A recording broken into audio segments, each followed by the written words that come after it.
Summertime means a lot of eating outside. We're talking summer food safety on Extension Today.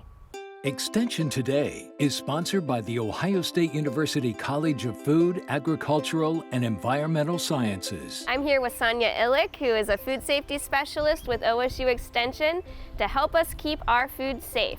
Sanja, let's start with packing.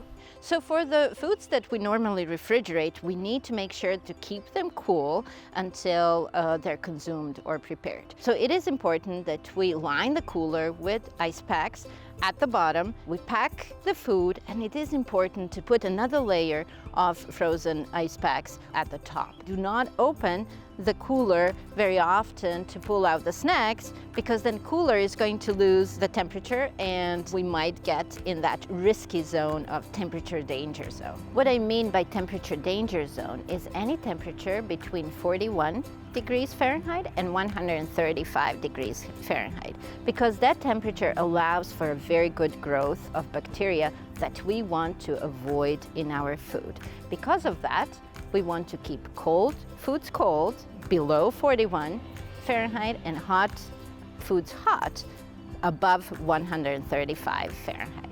If you want more information to keep your picnic or barbecue food safe, visit go.osu.edu/Extension Today. Extension Today is sponsored by the Ohio State University College of Food, Agricultural, and Environmental Sciences.